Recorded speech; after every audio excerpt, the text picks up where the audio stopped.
السلام عليكم ورحمة الله وبركاته. زي ما انتم شايفين كده، بسم الله ما شاء الله، اللهم صل على سيدنا محمد. مزرعة الفراولة قدام حضراتكم، تمام. ومزرعتهم في وسط في وسط بركة، بس الأرض حلوة جدا جدا، التربة بتاعتها جميلة جدا جدا. اللهم صل على سيدنا محمد صلى الله عليه وسلم. الأرض هي مزرعة فراولة وبتشرب مية نيل، تمام. دول كم فدان بقى يا باسم؟ 8 فدادين اهي.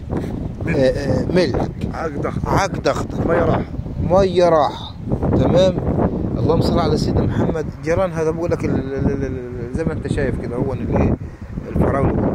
احنا هنا على الشارع السريع، شارع اسماعيليه مباشره، بس الارض زي ما انتم شايفين ده، يعني نفس المستوى عشان تلاحظ كده. يعني بص نفس المستوى بتاعت ارض الفراوله، تمام. اده ارض 8 فدادين على الشارع، بل هي اعلى من ارض الفراوله، تمام. مطروحين للبيع، ارض ملك وجه 100 متر على الشارع السريع، ها. مطروحين للبيع. فين بقى؟ احنا قبل القنطره هنا بحب بسيطه. هطلع اصور لكم بره عشان بس هتلاحظوا كده الدنيا ومعارض ودنيا حاجه، بص فاخر من الاخر، لقطه، تمام. البيوت اهي بسم الله ما شاء الله، والمعارضه وين هيك، والدنيا على الشارع. انا هطلع اخذ لكم لقطه من على الشارع، بس انا فخر الارض من تحت عشان بس حبيت اصور لكم حته الفرق. والمزارع هذه بص اهي، مثلا الفول والبرسيم بس، وقصبه وين هوك وحاجه تبارك الرحمن. وده في نص الارض 8 فدادين، تمام. الارض ملك نهائي يا جماعه. طبعا زي ما انتم شايفين يا جماعه، انا باخذ لكم بس لقطه. عرضها كم؟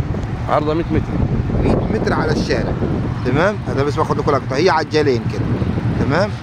طبعا اهي الارض، تمام، على شارع اسماعيليه بورسعيد، القنطره جنب مننا، تمام. هي عرضها 100 متر، هذه الناحيه دي والناحيه دي.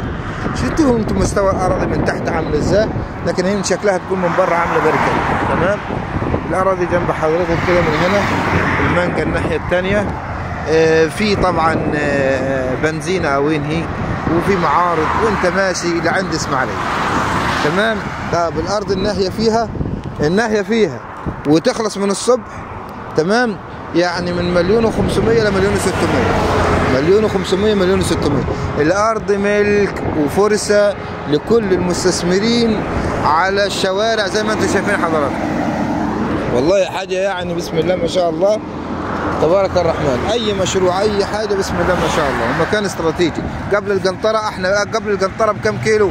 ما فيش 2 كيلو، تمام. وورا كده مدينه ابو خليفه، وطبعا احنا على طريق اسماعيليه بورسعيد. ماشي يا جماعه، في رعايه الله، والسلام عليكم ورحمه الله وبركاته.